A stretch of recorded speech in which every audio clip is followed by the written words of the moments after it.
Shalom, salam sejahtera dalam kasih kita Tuhan Yesus Kristus. Apa kabar Bapak Ibu? Gereja Tuhan di Indonesia, Jemaat Bethlehem di Makassar. Saya sangat bersyukur sekali, senang sekali Bapak Ibu bisa mempunyai kesempatan yang indah kembali untuk berbagi berkat di hadapan Bapak Ibu.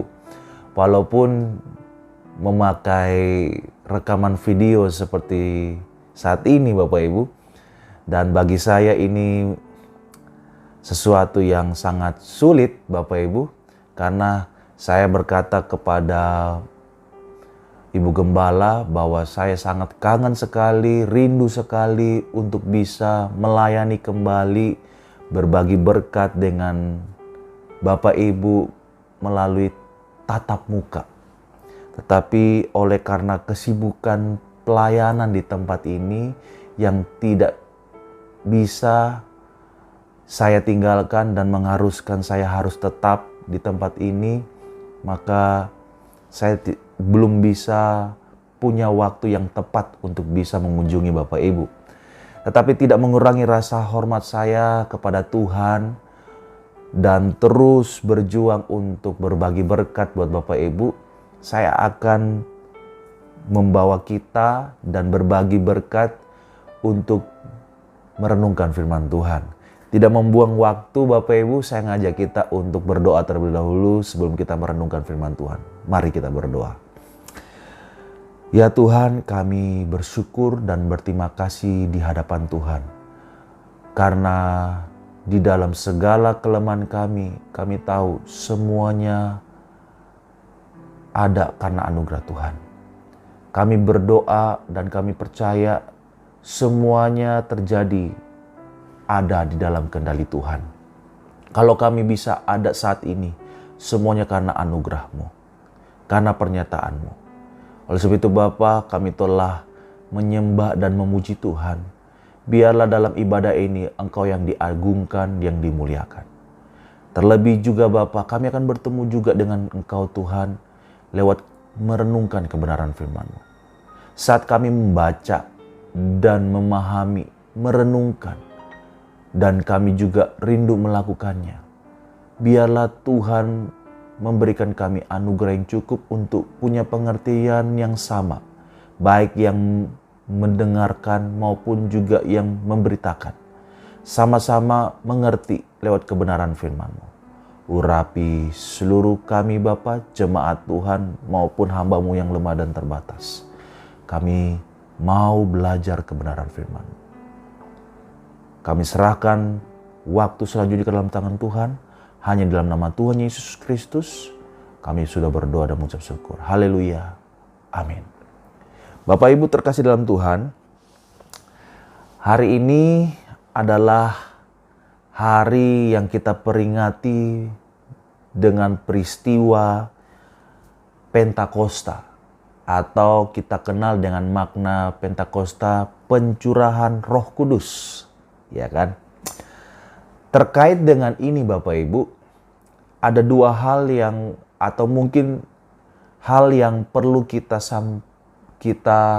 perlu ketahui, yang perlu saya sedikit sampaikan Bapak Ibu, yaitu adalah tentang Pentakosta itu sendiri. Kalau Bapak Ibu baca dalam Kisah Para Rasul pasal 2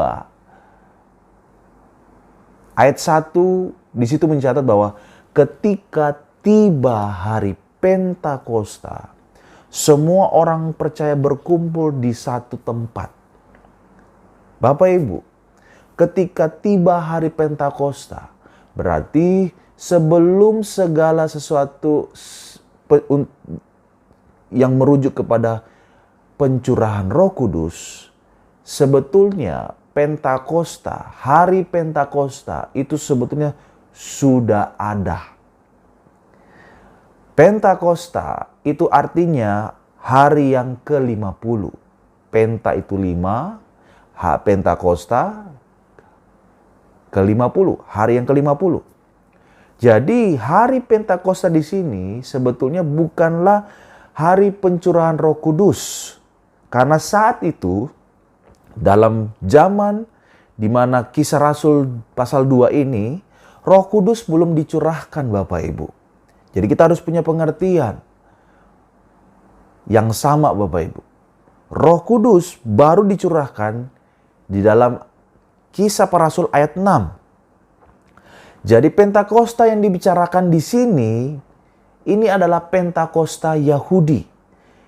Di mana Pentakosta Yahudi di situ dirayakan di dalam hari yang ke-50.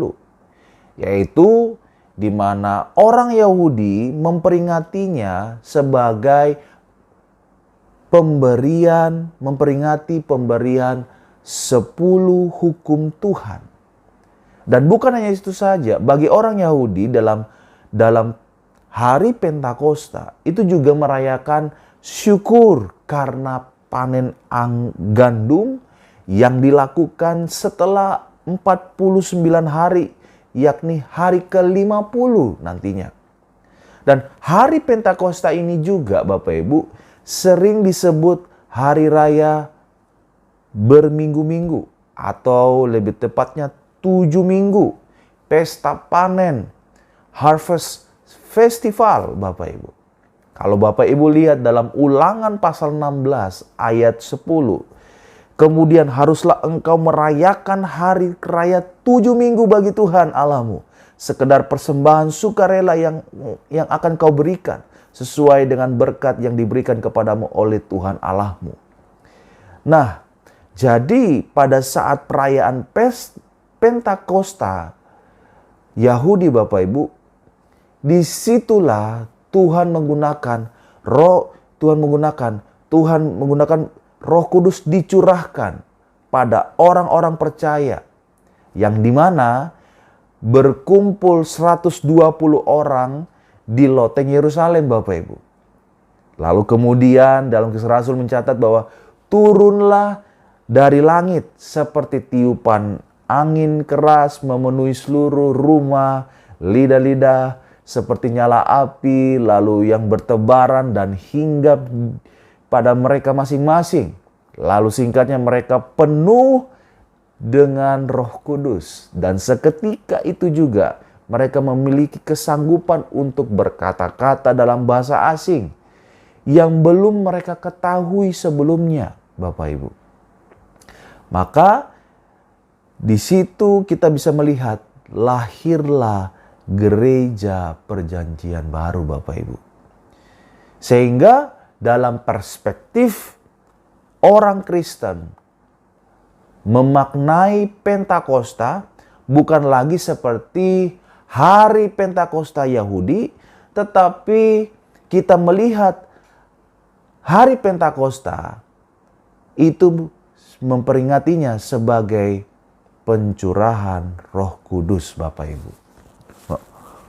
Maka dari itu hari ini adalah hari memperingati pencurahan Roh Kudus. Sekali lagi Bapak Ibu, hari memperingati pencurahan Roh Kudus. Roh Kudus sudah turun di tengah-tengah kita satu kali dan untuk selama-lamanya. Roh Kudus sudah ada Bapak Ibu, ada di tengah-tengah kita. Kita tidak perlu lagi berdoa lalu meminta kepada Bapa di sorga untuk supaya Roh Kudus turun. Tidak. Seolah-olah hari ini adalah kesempatan di mana Roh Kudus baru turun dari sorga dengan tujuan mendapatkan curahan Roh Kudus. Tidak lagi Bapak Ibu. Karena Roh Kudus sudah ada dicurahkan. Karena Dia adalah Allah yang berpribadi, punya kehendak, punya tujuan, punya kemauan. Roh Kudus sudah dicurahkan untuk satu kali sampai selama-lamanya Bapak Ibu. Nah, yang sekarang menjadi pertanyaan buat kita Bapak Ibu. Apakah kita mau dipenuhi oleh Roh Kudus? Tentu setiap orang yang dipenuhi oleh Roh Kudus Bapak Ibu adalah orang-orang pilihan Tuhan. Yang dimana orang-orang pilihan Tuhan ini mendapatkan anugerah dari Tuhan melalui Yesus Kristus Tuhan. Penebusan Yesus Kristus Tuhan. di mana mereka diberikan kesempatan untuk menikmati karya kesempurnaan penebusan Kristus. Dan lewat penebusan Kristus, kita dipenuhi oleh Roh Tuhan. Tapi perlu kita sadari bahwa kita masih hidup di dalam daging yang lemah. Makanya kita perlu merenungkan ini. Apakah kita mau dipenuhi oleh Roh Kudus? Maka dari itu, tema yang sederhana Bapak Ibu, kita harus renungkan pada saat ini. Apakah kita mau dipenuhi oleh Roh Kudus? Mari kita buka dalam Efesus pasal 5 ayat 16. Ayat 18 Bapak Ibu. Efesus pasal 5 ayat 18 dikatakan, "Dan janganlah kamu mabuk oleh anggur, karena anggur menimbulkan hawa nafsu. Tetapi hendaklah kamu penuh dengan roh." Hendaklah kamu penuh dengan roh, Bapak Ibu. Bapak Ibu, kalau kita ingin mengerti ayat ini, pertama-tama saya akan mengajak kita untuk melihatnya terlebih dahulu. Kalau kita melihat dari tata bahasanya Bapak Ibu, dalam bahasa Yunani, ini sangat membantu kita Bapak Ibu. Pertama, di sini, di dalam tata bahasanya Bapak Ibu, kata ini mengandung kata perintah. Dan kata perintah ini ditulis dalam bentuk jamak, Bapak Ibu. Itu pertama. Ditulis dalam bentuk jamak, Bapak Ibu. Jadi kata perintah ini ditulis dalam bentuk jamak, berarti menandakan kata perintah ini ditujukan kepada semua orang Kristen yang percaya kepada Kristus, yang telah lahir baru di dalam Kristus. Jadi bukan kepada orang Kristen tertentu saja. Apakah itu hanya untuk kepada Pak Pendeta saja, para hamba Tuhan saja, pastor kah, orang kudus tertentu? Tidak Bapak Ibu. Setiap kita yang telah lahir baru, menerima penebusan dari Kristus, kita diminta untuk hendaklah penuh dengan roh Bapak Ibu. Itu yang pertama. Yang kedua, kalau kita melihat dari tata bahasanya, kata perintah yang digunakan di tempat ini Bapak Ibu menggunakan kata perintah yang mengandung bentuk present. Dalam arti hari ini dan seterusnya Bapak Ibu. Contohnya kata yang sama itu diterambil dalam dalam Matius pasal 7 ayat 7. Kata mintalah, carilah, ketoklah. Kata yang sama terdapat dalam ayat ini. Hendaklah kamu.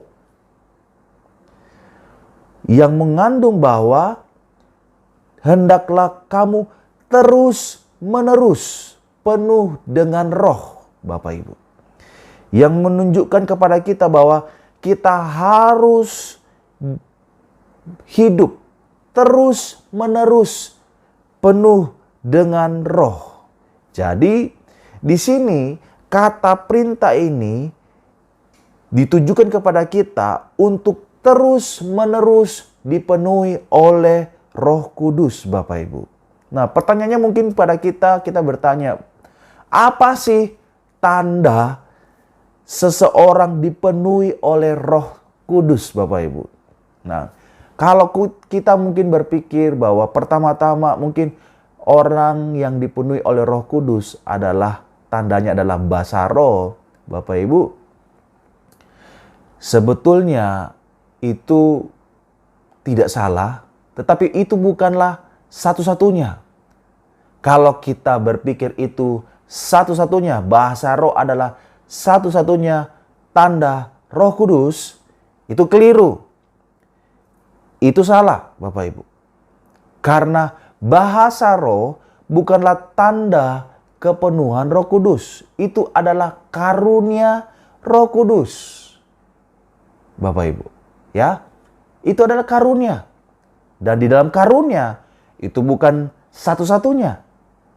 ada 9 karunia yang ada Bapak Ibu. Kita tidak harus minta atau kita tidak harus mempunyai bahasa roh saja. Karena ada karunia yang lain. Bapak Ibu bisa meminta yang lain kepada Tuhan. Ada karunia bernubuat, ada karunia pengetahuan, dan seterusnya Bapak Ibu. Mintalah kepada Tuhan. Tetapi secara khusus di sini Bapak Ibu, tanda seseorang dipenuhi oleh Roh Kudus, ada banyak yang dibicarakan oleh Alkitab. Mungkin saya kira tanda yang paling utama yang menjadi penuh oleh Roh Tuhan, yang muncul dalam kehidupan sehari-hari dalam orang Kristen, sebetulnya kalau kita bisa melihat dalam Galatia pasal 5 ayat 22 sampai 23, di sana memberitahukan kepada kita bahwa tentang buah roh, di mana buah roh itu adalah kasih, sukacita, damai sejahtera, kesabaran, kemurahan, kebaikan, kesetiaan, kelemah lembutan, penguasaan diri, dan seterusnya Bapak Ibu.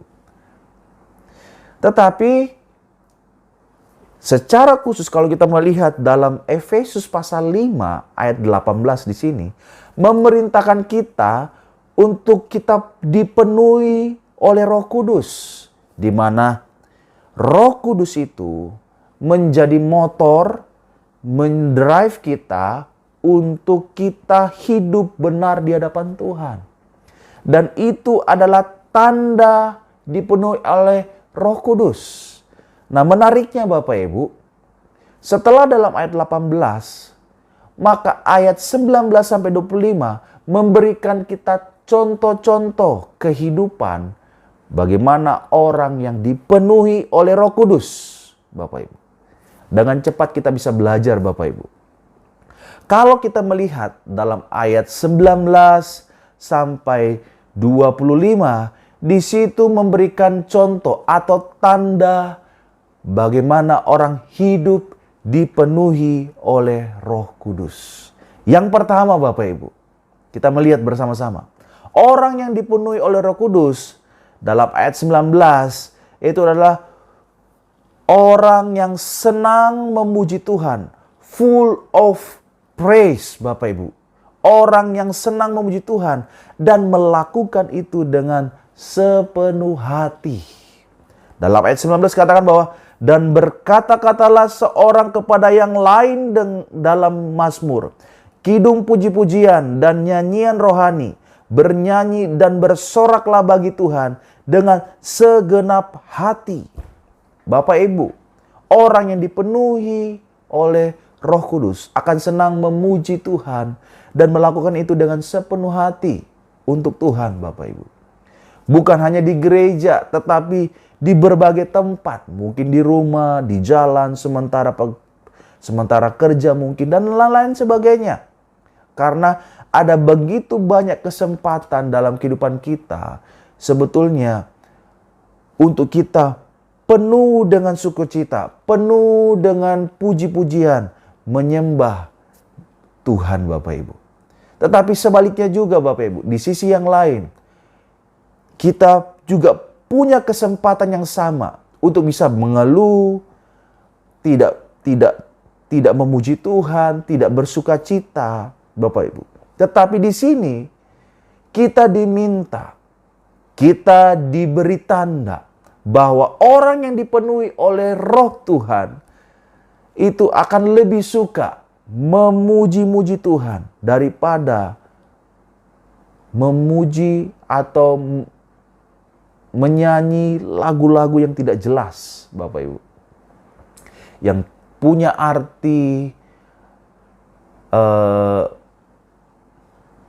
arti bahwa mewakili hati yang galau, punya lagu yang mewakili hati yang penuh dengan keluhan Bapak Ibu.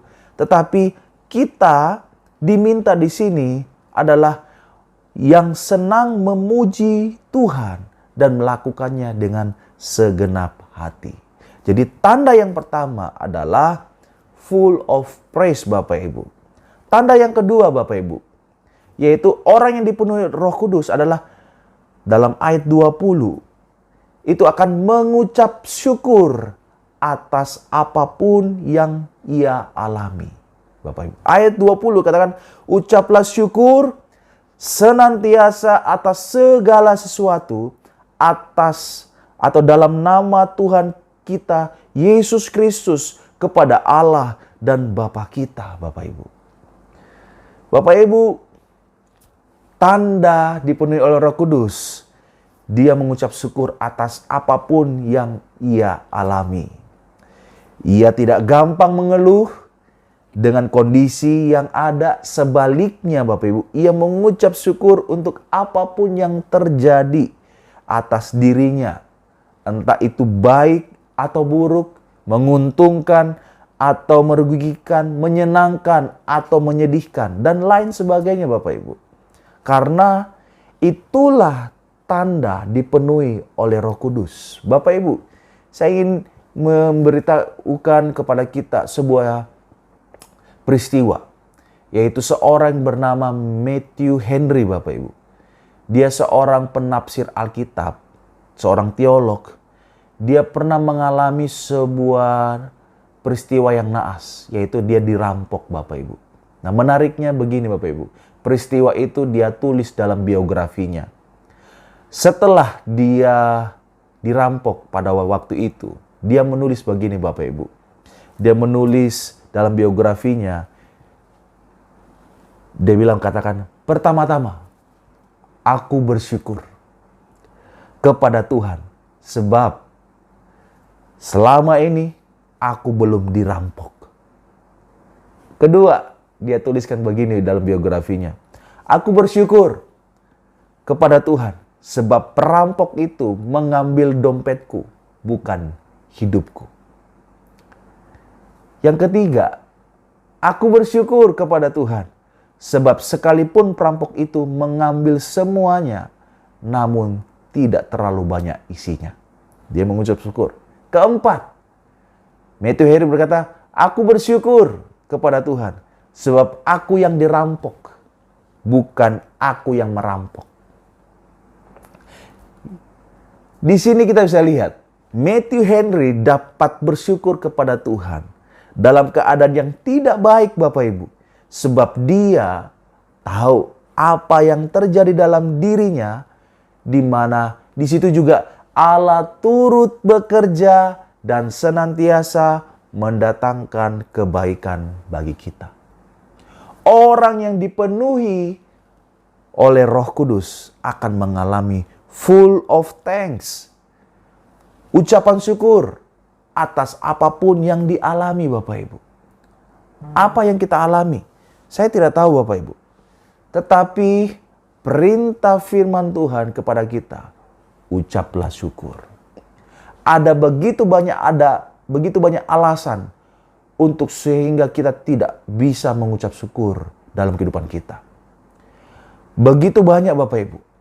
Mungkin kita dirugikan, mungkin kita mengalami kesesakan, mungkin kita mengalami tantangan, mungkin kita disalah mengerti, mungkin kita dianiayakah, atau mungkin kita punya banyak pertanyaan-pertanyaan dalam hidup ini. Mengapa ini terjadi? Mengapa itu bisa terjadi? Mengapa itu diizinkan? Kok Tuhan begitu? Tetapi sebetulnya Tuhan tidak diam Bapak Ibu. Tuhan ada di sana mengendalikan segala sesuatu untuk mendatangkan kebaikan bagi kita. Pertanyaannya, apakah engkau mau mengucap syukur? Satu kali Bapak Ibu, seorang raja. Ada sebuah cerita Bapak Ibu ya. Ada seorang raja, konon seorang raja, dia punya hobi. Hobinya itu berburu. Berburu binatang liar di dalam hutan Bapak Ibu. Suatu kali dia ingin berburu, menjalankan hobinya, lalu dia mempunyai teman atau sahabat. Sahabatnya ini adalah orang Kristen, anak takut Tuhan. Lalu dia ajak, ayo ikut. Namanya seorang raja Bapak Ibu, perintahnya tak boleh ditolak. Jadi dia ajak, ayo kita pergi. Singkat ceritanya, anak Tuhan ini pergi bersama raja, lalu dia masuk ke hutan Bapak Ibu. Lalu singkatnya, dia pergi ke sana, mereka pergi, lalu mereka berburu. Waktu mereka berburu, sang raja waktu membidik seekor buruannya, waktu dia berburu, dia mengalami kecelakaan. Singkat ceritanya Bapak Ibu, jempol kanannya itu putus karena senjata yang dia pakai. Akhirnya jempolnya ini kepotong, cacat, berdarah, sudah Bapak Ibu. Nah, dalam peristiwa itu menariknya, sang temannya ini langsung waktu coba menolong sang raja, dan sambil dia menolong, dia berkata, puji Tuhan, puji Tuhan. Dan waktu temannya berkata begini, raja langsung marah. Kok kamu bilang begitu? Kamu kok syukurin saya? Kamu kok tidak hormat? Bukannya malah empati, tapi kok malah bilang puji Tuhan. Dia marah Bapak Ibu. Singkat cerita, mereka akhirnya pulang. Lalu dengan pongahnya raja ini langsung memenjarakan temannya, sahabatnya ini. Dengan alasan karena dia tidak suka dengan apa yang dia katakan. Lalu dia penjarakan, blas, masuk Bapak Ibu. Berselang waktu kemudian Bapak Ibu, mulai lagi raja ini pingin menjalankan hobinya kembali. Tapi dia tidak mengajak sahabatnya karena dia sudah memenjarakan dan tidak lagi mengajaknya. Dia pergi sendiri Bapak Ibu. Dia pergi sendiri dan membawa 2 orang pasukan untuk menemani dia. Lalu dia pergi masuk lagi ke hutan. Lalu di hutan itu dia bertemu dengan orang asing, suku-suku asing Bapak Ibu. Dan ternyata singkatnya Bapak Ibu, dia tidak jadi berburu, malah dia ditangkap oleh suku-suku asing di hutan itu.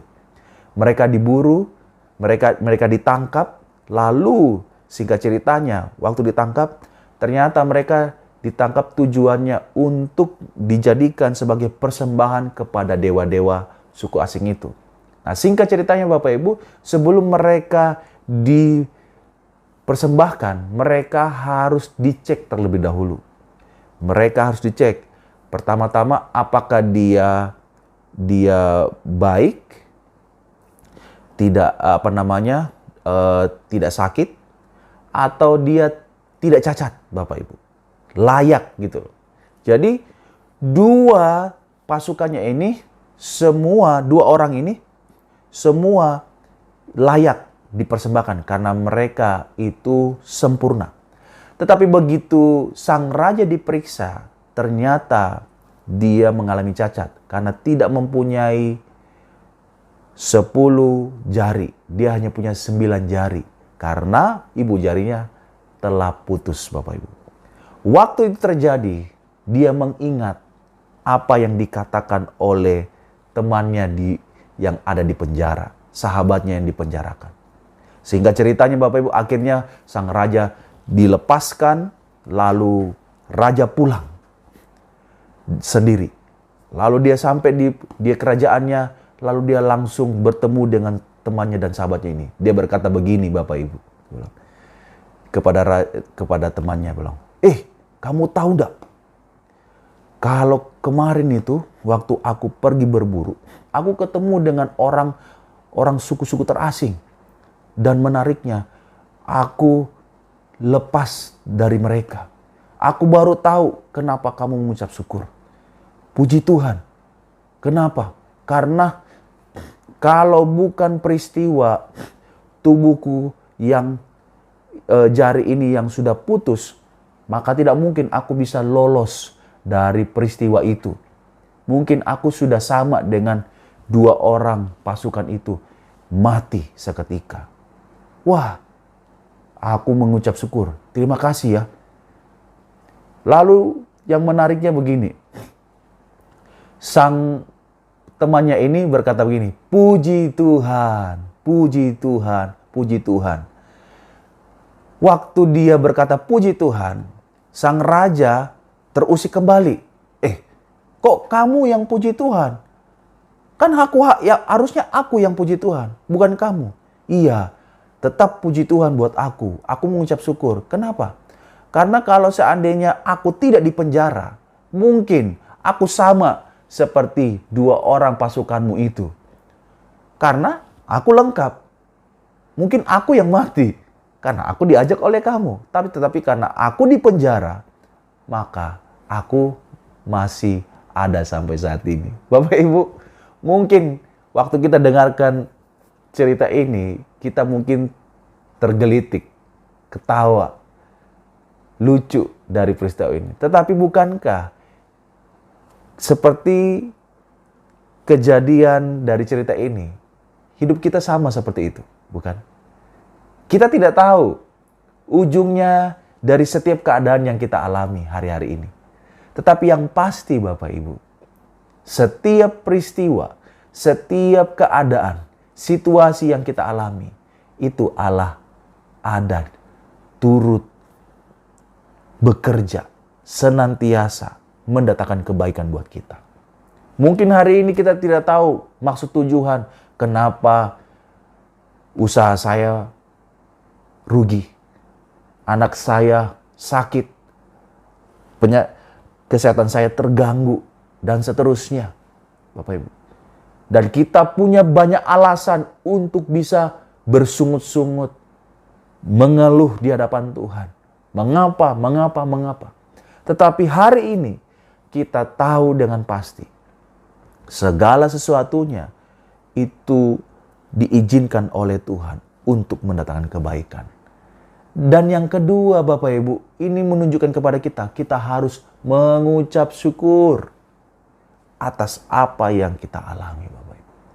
Dan ini adalah tanda orang yang dipenuhi oleh Roh Kudus. Yang ketiga Bapak Ibu, orang yang dipenuhi oleh Roh Kudus adalah akan merendahkan diri terhadap orang lain.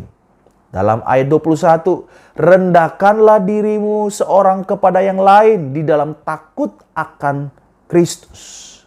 Bapak Ibu, orang yang dipenuhi akan Roh Kudus akan mengalami full of humble, di mana ia tidak sombong dan merasa diri lebih hebat dari orang lain. Ketika ia mengalami konflik dengan orang lain, ia lebih memilih merendahkan diri daripada mempertahankan egonya sendiri. Kita mungkin punya kebenaran untuk menjatuhkan orang lain Bapak Ibu. Tetapi satu yang penting Bapak Ibu, kita harus punya kerendahan hati atau merendahkan diri terhadap orang lain. Karena kalau kita melihat dalam tulisan Paulus ini, Paulus melanjutkan, jika ini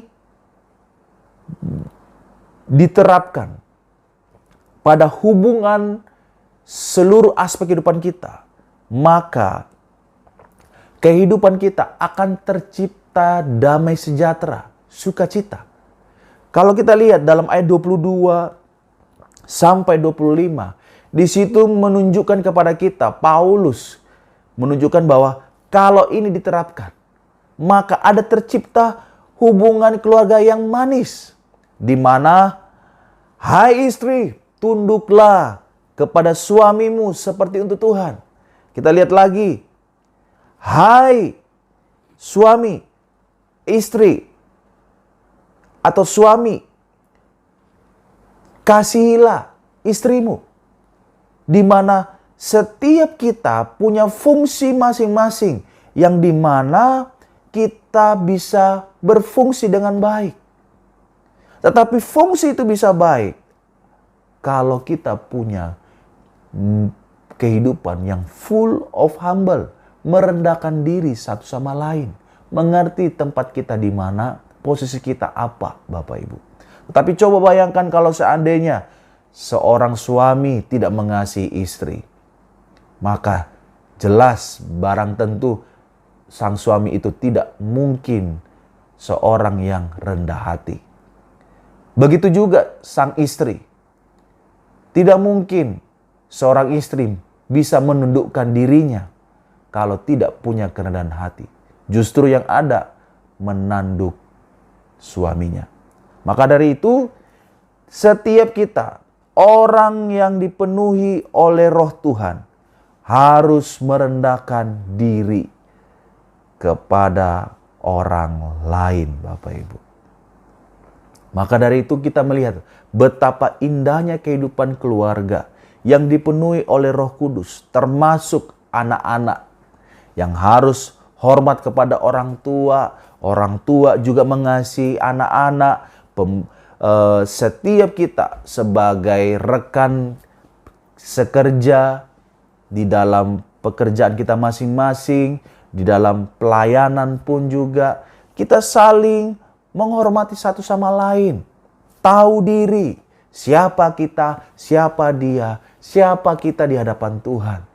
Maka kita tidak mungkin membusungkan dada bahwa ini saya loh Tuhan, ini saya di hadapan manusia. Tapi justru dengan kerendahan hati kita tahu bahwa segala sesuatunya ada karena Tuhanlah yang mengizinkan. Bapak Ibu, apakah kita mempunyai hal ini? Kita punya hati yang memuji-muji Tuhan. Apakah kita punya hati yang penuh dengan ucapan syukur? Apakah kita punya hati yang merendahkan diri atau merendahkan hati di hadapan sesama kita atau orang lain? Hendaklah penuh dengan Roh Kudus. Maka akan tercipta kerukunan, damai sejahtera di sekeliling kita, bahkan di dalam hati kita, Bapak Ibu. Percayalah, Allah terus bekerja dalam kehidupan kita. Saya tutup dengan sebuah kalimat yang berkata, John Calvin pernah berkata begini, orang suci bukanlah orang yang tanpa dosa, tetapi seorang dengan kepekaan yang tinggi terhadap dosa yang kecil. Saya ulangi Bapak Ibu ya. John Calvin pernah berkomentar begini, orang suci bukanlah orang yang tanpa dosa, tetapi seorang dengan kepekaan yang tinggi terhadap dosa yang kecil. Bapak Ibu. Maka dari itu, mari apa kita renungkan ini. Kita jangan abaikan. Kita bawa hidup kita terus melakukan kebenaran firman Tuhan. Jadikan hidup kita untuk terus hendak penuh dengan Roh. Mari kita berdoa. Bapa di sorga, kami sungguh mengucap syukur dan berterima kasih kepada Tuhan. Oleh anugerah-Mu memimpin kami sampai hari ini. Dengan segala keberadaan kami Tuhan, penuh dengan kelemahan. Kami mau Tuhan penuhi kami dengan Roh-Mu. Ampuni kami ya Bapa, kalau kami penuh dengan keluhan. Tetapi saat ini Tuhan, biarlah Roh-Mu memberikan kami kekuatan, kemampuan untuk melakukan kebenaran firman-Mu. Sehingga dalam keadaan apapun kami cakap menanggung segalanya Bapa. Terima kasih ya Bapa. Kami bersyukur dan hamba berdoa kiranya seluruh jemaat Tuhan dipenuhi oleh Roh Tuhan. Tuhan memberkati gereja Tuhan di Indonesia, Jemaat Bethlehem di Makassar. Tuhan menolong sehingga kasih karunia Tuhan limpah atas kehidupan mereka. Menuntun mereka mulai dari gembala sidang, ibu gembala, dan seluruh para hamba-Hamba-Mu yang melayani, dan seluruh jemaat Tuhan. Tuhan memberkati dalam seluruh kondisi kami. Karena kami percaya Engkau ada mengendalikan segala sesuatu untuk mendatangkan kebaikan bagi setiap kami. Kami bersyukur, kami serahkan semua dalam tangan Tuhan. Dalam nama Tuhan Yesus Kristus, penebus dan kekasih jiwa kami yang sejati. Haleluya. Amin. Tuhan Yesus berkati kita semua.